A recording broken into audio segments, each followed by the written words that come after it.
You're listening to the Growing On podcast, where we dig into the heart of Georgia agriculture. Each episode, we explore the people, stories, and issues shaping the fields, farms, and food that keep our state growing strong. From the latest in ag policy and innovation to timeless farming traditions, we're here to keep you informed and inspired. Here's your host, John Holcomb. All right, I am in Watkinsville, Georgia this morning, here with Kaitlyn Marchant. Kaitlyn is the Agricultural Program Manager for the Georgia Department of Education. I'm here in her office in Watkinsville. Kaitlyn, how are you today? I'm good. Good. I've known you for a while. I mean, I feel like time's a flat circle. I actually was adding up how long I've been around Farm Bureau or been working at Farm Bureau, and it's going on 9 years. And I feel like you came in either right there on the same time as I did when I started working for the organization, or right after that, for sure. But I wanted to talk to you. I did a similar episode. We already discussed it before we got going, talking about ag education with Rachel Kinsall. But I wanted to talk to you as in your role. You are newish to the role. You're the first female to hold this position. And I wanted to touch on, an important aspect in my mind of ag education, and with ag being the number one industry in the state, it is an important topic that we teach young people. So just kind of give you the backstory of why I'm here. But I do want to first, before we get into all that, I do want to let you introduce yourself. Tell me and those who are listening for the podcast, talk about yourself. Tell people who you are, what your background is, things like that people would be interested in knowing about you. Sure. So like you mentioned, relatively new to this role. I transitioned into this role in September, so coming up on a year being the state program manager. I grew up in South Georgia on my grandparents' cattle farm, and that's where I kind of developed a love for agriculture and that industry, but quickly realized that family farm was not going to sustain our entire family to go into production. That's kind of the common story we see with folks these days. But being involved in 4-H and FFA, very quickly realized that teaching ag was the direction that I wanted to go. And so I graduated from high school, went to school at the University of Georgia, and got a degree in ag education. I taught ag for 12 years in the classroom. I taught for 8 years in Morgan County and then 4 years in Oglethorpe County. Two very different school systems, two very different student populations. And so it was really good to have both of those experiences shaping what I knew about ag education as I moved into a state staff role. After my 4th year in Oglethorpe, I took over as the North Region Director for Ag Education. So I was kind of in charge of all the FFA programs, essentially north of I-20 in the state. And held that role for a little over a year before the state director job came open. And so, like I said, coming up on a year of being the state program manager and serving as the state FFA advisor now. Awesome. So you mentioned your previous teaching experience in those counties. What kind of insight did that give you into your role now? I mean, how did that help you, I guess, in this role that you have attained? Yeah, I love that I've been a part of the ag education program in just about every way that you can be. Coming through as a student in rural South Georgia and being very active in FFA and involved in that way. Teaching in Morgan County, which honestly these days is almost suburban with its proximity to Atlanta and how Atlanta's growing. Very rich agricultural history in Morgan County and a lot of support for ag education, but also very different demographics than what I grew up with in South Georgia. And then moving to Oglethorpe County, which is so rural and a very different demographic of student, very different opportunities available to those students there than what I worked with in Morgan County. I think it gave me a really good appreciation for how vital our program is in every single community in the state. One thing I loved about being the North Region Director is I got to be much more familiar with our urban programs, being in charge of, the programs at Atlanta Public Schools and Gwinnett County and Fulton County, and seeing how impactful ag education is in those places where we have students who genuinely have zero baseline knowledge of where their food comes from. I was lucky enough to teach in places where ag was part of the community and part of what kids had experienced. Working as the North Region Director and now in my role overseeing programs in all parts of the state, understanding how vital our mission is to keeping ag the number one industry in the state and making sure that we have a population of people in our state who not only know where their food and fiber comes from, but respect that process and understand the labor of love that is for our agricultural producers. Yeah, for sure. I mean, well, I think the statistic is 1 in 7 Georgians work in the ag industry for sure. So in your journeys or in your travels, what has been the most shocking thing when you get to maybe those or more urban areas that you find about kids that don't have that baseline as you talk about agricultural knowledge? What's really been so fun to watch is how interested and invested those students are in ag. We have some of the most passionate students in those areas where, we have folks in rural Georgia who almost take for granted the exposure they've had to ag. But when I get to interact with kids who are seeing livestock animals for the first time or planting a seed and watching it grow to a harvestable crop in their school greenhouse, and they're getting to see that process for the first time at 14, 15, 16 years old, the level of excitement and engagement that we see in our urban programs is really, for me, encouraging when we see the way that ag education is growing in the state. Why do you think that is? I think that's intriguing. Because me personally, like my background is I grew up on a farm, so I grew up with cows and horses, and why do you think that is? Like from someone that doesn't have that background, what do you think draws them in so much and makes them be so passionate, like you said? I think people want that connection to their food, right? I think we've seen that. We talk a lot about what happened during COVID, and when there was the fear that we might not have access to food, when we didn't know how that was going to work, when the global economy is in danger, and we see folks in urban areas who are really facing shortages in their grocery stores for the first time. I think that made a real connection for folks, and we're seeing that stick around in a post-COVID world, where people in urban and suburban areas realized that there's something to this idea of being able to produce our own food. It's why we're seeing an uptick in urban gardening. It's why we're seeing an uptick in people who want to be able to produce fruits and vegetables, honeybees, on a very small scale in urban areas. I think a lot of it can be attributed to that fear that we felt during the COVID time that we might not always have access. And then when people realized how rewarding that experience is, then we're seeing kids who are really invested in that. Okay. I find it, just a side note, this is like it's a tangent, if you will.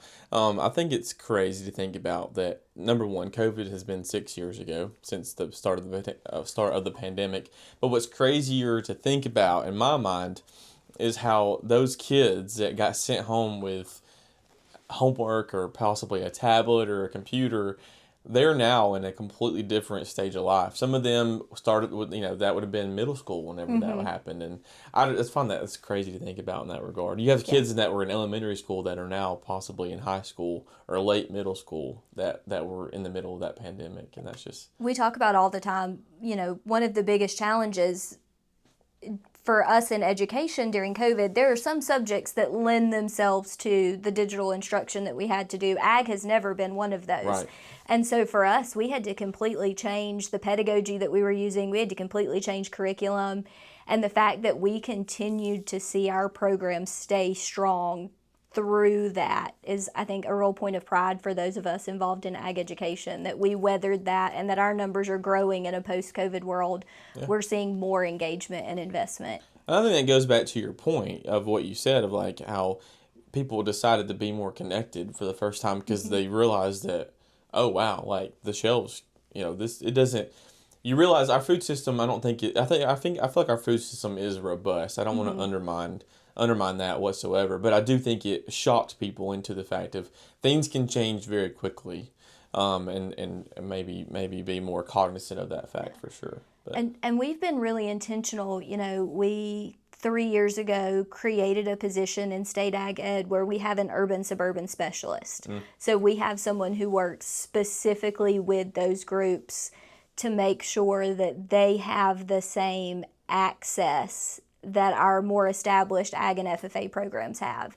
And it's really paid dividends that we've been intentional about being in those spaces and being relevant in those spaces. Awesome. So I'm going to switch gears now back to your position itself.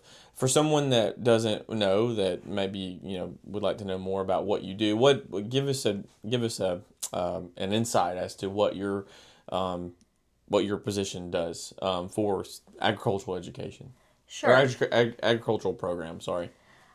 So there's kind of a lot of different parts of this role. One of the biggest and most public facing is serving as the state FFA advisor and working with our FFA programs. On the backside, one of the most important things, in my opinion, that this role does is work with the budget that is allocated to us by the state legislature to make sure that all of our teachers and programs are funded. So most folks know, but if you don't, ag education, our teachers all get paid extended day and extended year to run these programs that are 365 days out of the year, where we're traveling with students, we're doing things. And so a big chunk of my role is spent allocating those funds to districts and then working with the accountability side. So making sure our teachers are doing what they're supposed to do with students to keep receiving those funds. And so I get to work a good bit with the legislature, which I enjoy. A lot of that came from my time in Farm Bureau, which I think we're going to talk about later. But I really enjoy working with our elected officials, making sure they are seeing the return on investment. We've been very, very, very fortunate in Georgia. We're kind of the envy of ag education across the nation in the way that we've been supported financially and legislatively in this state. And so maintaining those relationships is a big part of what I do. And then, of course, visiting schools, working with teachers. We have a pretty robust state staff in Georgia Ag Education. So we have about 40 folks who make up our state staff and are in regional offices working with teachers and working with students. And I oversee that state staff as well in this role. So whenever you talk about, I'm going to dissect a couple of things that you said there. Sure. Number one, I want to go back and talk about because I know that FFA and agricultural education to me go hand in hand. I know they're two separate things, but I want you to kind of separate that out for anybody that's unclear, including myself, to be honest. Sure. So when we talk about career tech education, we have the classes and the curriculum. So for us, that's what we refer to as ag education. And then we have what we call career tech student organizations. So for ag education, that is FFA. Okay. For most people, you're right, in their minds, they're kind of intertwined. Right. I can't tell you how many times in my career I was called the FFA teacher, right? And that's not really exactly right. Correct, I teach ag education. I advise an FFA chapter as an ag teacher. But one of the unique things about ag education and FFA is that our career tech student organization is intercurricular to our curriculum. And so that's different than, say, your business education classes that also have FBLA. FBLA is an extracurricular part of that program. For us, and the way that ag education is written, and it's actually, I mentioned the legislative support, this is written into legislation in Georgia. Every student who is in an ag education classroom is an FFA member. And we don't charge students dues to be FFA members. That's awesome. Yeah, we're an affiliated state. So what that means is every kid gets the opportunities afforded to them by FFA if they're in an ag education classroom without the barrier of having to pay dues. We've seen tremendous growth in our involvement and participation in FFA since we moved to that affiliation model. So while I don't specifically work with FFA, Mr. Ben Lashley is our FFA Executive Secretary. He runs that part of our program. Because of the intercurricular nature and the way that those two work together, both kind of fall under the purview of this position.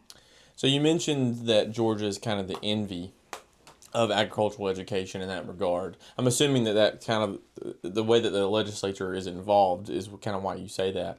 Outside of like you said, it's intertwined and anybody that's involved in ag education is an FFA member. What other ways does the legislature really support ag education in this state? So one of the biggest ways and one of the biggest differences we have from other states, Georgia was the first state in the nation to offer K through 12 agriculture education, and that's codified in our state legislature. So that's an area where we're really growing. We have 65 elementary ag programs in the state now. Wow. Those students don't do the FFA involvement. They're just in the classroom, but FFA is just middle school through middle high and high school. Okay, Yes. Gotcha. Okay. But our elementary program, we were the first state in the nation to offer K through 12 elementary education, and that was legislation that passed in our state that I get to share with folks all across the country. People want to model what we have. Okay. The other thing that we have a lot of legislative support for, I mentioned earlier, our extended day and extended year contracts for ag teachers. That's not something that we see everywhere in the nation, and it's one reason why we have such strong, robust programs and our students see such success on the national level, because our teachers are well funded and well supported and able to provide opportunities to students year round, not just August to May. Gotcha. So whenever you say that Georgia has curriculum for ag education for K through 12, but you say only 65 schools. Is that like a goal? Like when it gets codified, is that the goal is one day to have all ag education in every single elementary school or every single school K through 12, or is that something that like only certain school districts are able to kind of hop on at a certain point? Does that make sense? Yeah, Okay. we'd love if there was a program everywhere. Okay. As far as having some level of ag education, there are only 3 counties, I believe, in the state that don't have ag education at some level, either they're elementary, middle, or high. Okay. Otherwise, so 156 out of 159 counties have it at one of those 3 levels. Okay. The elementary program has only been in existence, I think our pilot program was 6, maybe 7 years ago, so that's still relatively new. Okay. And what we found was a lot of elementary schools were doing ag in their STEM classes prior to us creating an elementary ag curriculum. So when I say we're up to 65 programs, those are the programs that are using our specific curriculum written for elementary by our state ag ed staff. There's a much larger number who are doing ag in the classroom or who are doing an ag-based STEM class. And so it's just really hard for us to capture that data when it's being coded in a variety of ways as far as the classes that are being taught. But there's a much larger number if we take all of the ag in the classroom that's being done at the elementary level. It is a goal of ours to see every county have K through 12. And we're growing every year. We're adding programs every year. The last few years, I'll be honest, most of our growth has happened in the urban area. Most of the new programs we added in the last 2 years were actually in the Atlanta metro. Awesome. So, yeah. And a lot of the elementary growth is in those urban areas as well. Because if you think about our more rural counties, they've had ag for a long time, right? And so we're not seeing new schools added in those places, and so it's harder for us to grow in those places. But when we look at where the population growth is happening, we're getting new schools, we're able to get new programs up and running. Okay. So whenever you talk about ag education and education program, what would that look like to you? Like if you think about the perfect ag education model for a school, or maybe even a county or maybe a district, whatever, however you want to go about that, what would be the things that entails? So for us, in a perfect world, every school system would start with kindergarten level instruction, and we're exposing kids to ag. That's kind of our model, is exposure in elementary, exploration in middle, and then by the high school level, we want them with a career focus thinking about what they're going to do in the ag industry. Okay. So for us, we would get that exposure in K through 5. We're just showing kids a lot of different things about the ag industry in Georgia and things they can do. With the middle school curriculum, we really try to focus on a lot of Georgia specifics and start introducing the idea of the variety of careers that exist in ag. I used to joke as a classroom teacher that I knew most of the students who came through my classroom were not going to go into production ag, but every kid who came through my classroom was going to grow up and buy groceries. And so that was my mindset in what we taught about ag in those classrooms. We want students to grow up to be informed consumers who understand agricultural practices and can support modern agriculture even if they're not going into production ag. When we move into our high school curriculum, we really want to start getting kids thinking about what is their career focus and how might that fit into the industry of ag. Keeping in mind that we want students looking at all aspects of the industry. So if I have a student who's interested in becoming a lawyer, we want to talk about how they might impact ag law and how that might be a career option for them. Or a communications student and the marketing that has to happen for our industry. So it's really been a priority of ours in recent years to help kids make the connections between what they're interested in and what their passion is, and understanding that there's probably a way that they can do that in an ag-related field.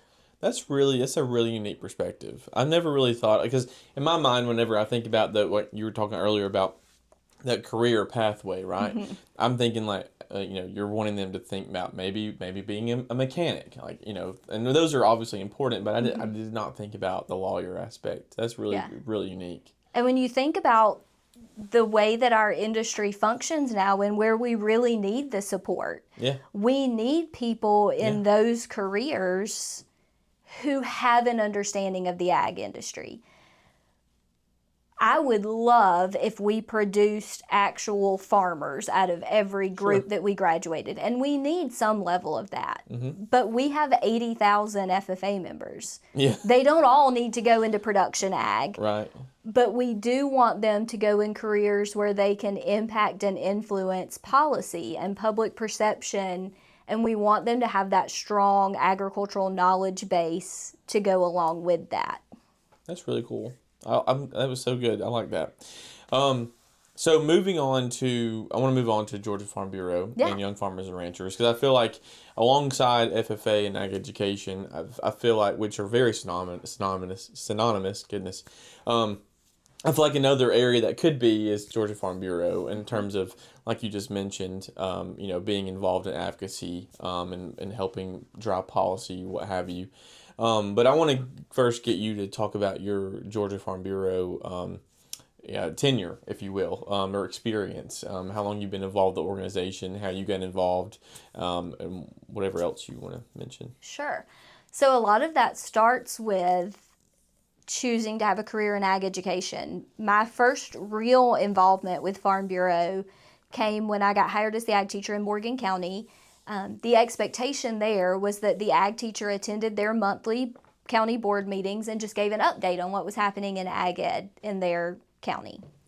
And so that's how I got my first kind of initial involvement in Farm Bureau. The more time I spent around Farm Bureau in that capacity, the more interested I became in being a more involved member. And then after I got married, my husband and I started becoming pretty active in the Young Farmer and Ranchers program. And we did that for several years. We were on the State Young Farmer and Rancher Committee, and we were the state winners in excellence in ag. We both have a similar story in that we came from farming families, growing up knowing that we weren't going to go into production ag. And so we both have a real passion for advocating for the industry and also a real investment in making sure that our industry remains viable for young people to be involved in. And we really saw Young Farmers and Ranchers as a way for us to do that, for us to get involved on the policy side, to get involved on the advocacy side, to make sure that we felt like our voices were being heard in places where policy was being made that impacted young people's ability to get into the industry. We both knew that ultimately we want to do some level of production ag, and now we're aging out of young farmers and are really just getting to the point where our production ag involvement is starting. And I think that's pretty indicative of how the industry is right now. Folks are having to work off-farm jobs to build up the capital that they need to get involved in production ag if you didn't come into production ag by inheriting land or inheriting a farm. And so we just purchased our first kind of small farm. We'll have our first set of livestock on it this spring, but we really attribute understanding how to get involved at this point to our involvement in Young Farmers and Ranchers, and understanding programs that are available to young and beginning farmers, and the work that we've been able to do to advocate for those programs. Awesome. So I want to kind of bridge that gap between the two subjects now, if we will. So whenever you talk about ag education and FFA and all the things that FFA offers, like leadership development, things like that, and you talk about Farm Bureau and Young Farmers and Ranchers, for someone that has lived that out, what do you think? This is a hard question to frame, but like, what do you think? Where do you think there's room for improvement, I guess, and what do you remember as being something that felt right, I guess, about all of it? Does that make sense? Yeah. So Okay. I think one of the coolest things that we do for students in ag education by encouraging FFA involvement, and some of the things that we encourage them to do through FFA, is teach them how to be civically engaged. And I feel like for a lot of our kids, then Farm Bureau is the next step in that. We're teaching you how to be civically engaged, involved in a group, find a passion and advocate for it as an FFA member. And then when our kids graduate, they're looking for the next place to be able to do that and use that skill set. And I think for a lot of them, Farm Bureau is then a really good option for that. I feel like that's what happened for Caleb and I. We were involved in the industry through FFA and 4-H involvement. We wanted to stay involved. Farm Bureau gave us a way to do that.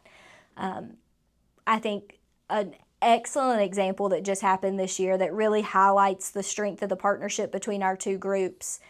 For several years, attending the Young Farmer and Ranchers Summer Conference, I got to participate in the meal packing initiative that we do for community service there.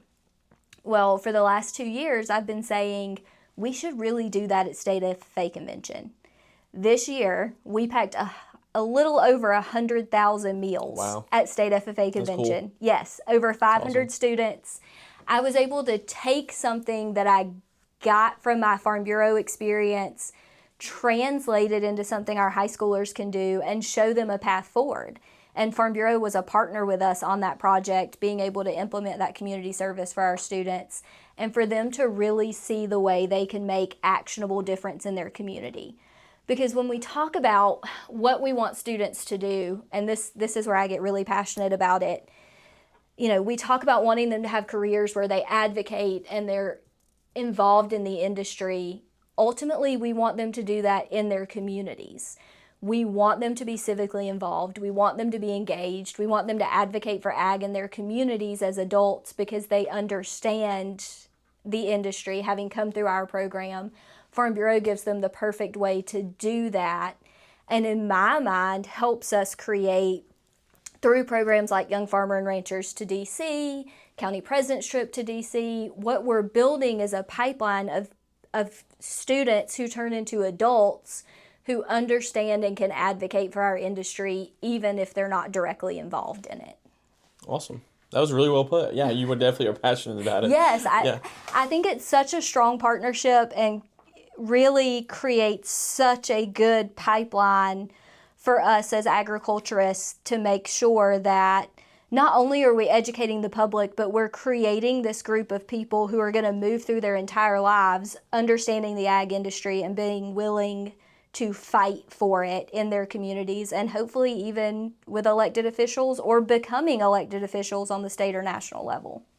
So when it comes to, navigating, because I feel like correct me if I'm wrong, but what I feel like what I see happen a lot is you have these people that are very much engaged in ag education, in their ag programs. They show livestock. They're involved with FFA, and then they maybe go to college, and then that's kind of like, and in that in between, I feel like you don't really lose people per se. I feel that sounds dramatic, but people just become involved in different aspects. They get involved with campus organizations. They get involved with extracurriculars. They have schoolwork, what have you. Whenever, obviously, you were one that when you came out of college, you got immediately involved with Farm Bureau, and have stayed involved.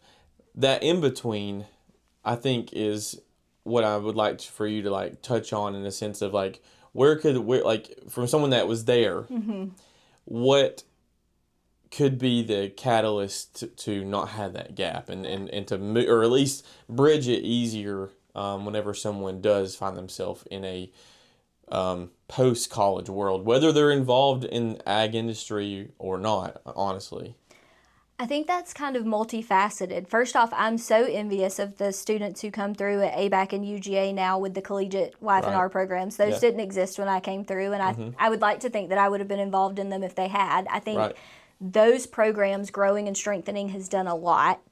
But I think we've got to change our mindset as Farm Bureau about how we engage that group of people.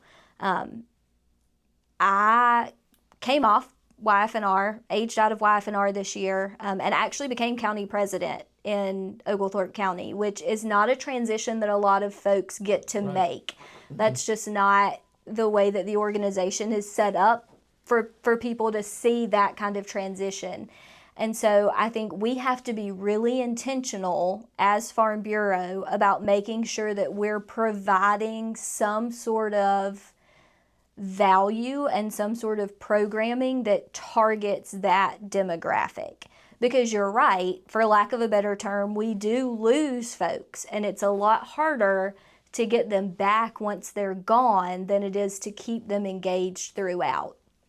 It's the same conversation we have around ag ed and why we want a strong K through 12 program. We don't want kids to get some elementary ag and then their middle school not have a program and us try to pull them back in ninth grade. And I see the Farm Bureau system working kind of similarly. We don't want kids to be really involved in FFA in high school, maybe part of a collegiate YF&R, and then have a gap, and then us try to bring them back when they're well established in their careers. We want to make sure that we're providing opportunities. And I think that starts at, like all Farm Bureau things, we call it grassroots, right? We want it to start at the county level and really encouraging counties to have strong programming and strong opportunities for that demographic of people. You kind of said what I was going to kind of piggyback on for the next point is just that. And I feel like, we're in agreement of that fact of, Farm Bureau is a grassroots.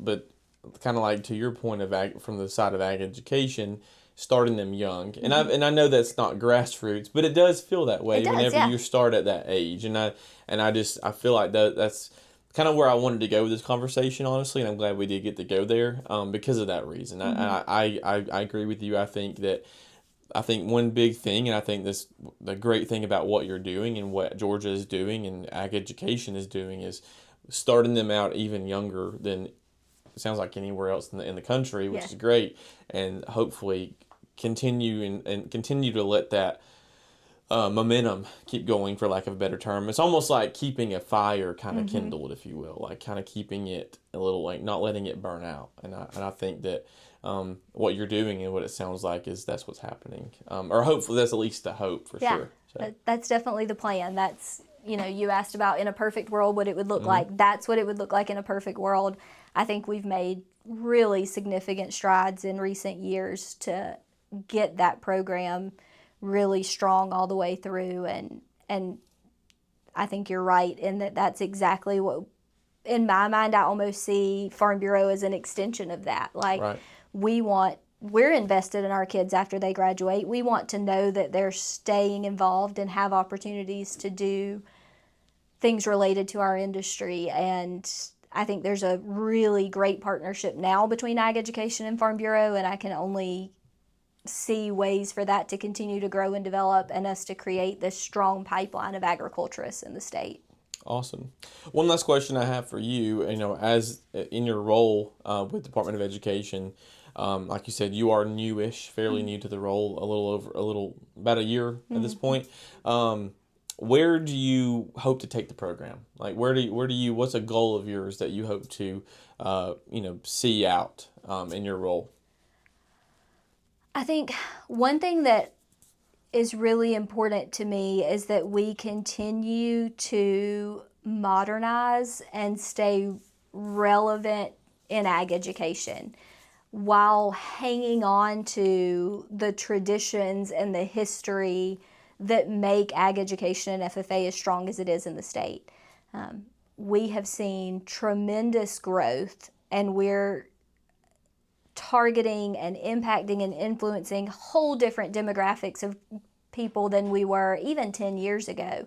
So for us to continue to find ways to keep our curriculum modern, to keep our classroom content relevant to what the industry is doing, and to be able to keep up with the rapid pace that our industry innovates in the curriculum that we offer, but keep the core traditions that have made ag education and FFA as great as it has been.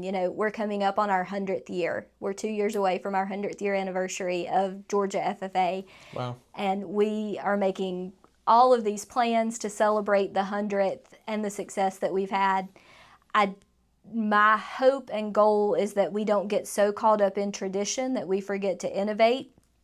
But I don't ever want us to leave behind the things that make this organization as great as it is. So I hope that is what my tenure in this role leads to, continued emphasis on tradition and history while making sure that we're continuing to produce students who are well equipped for the ag industry in the modern era.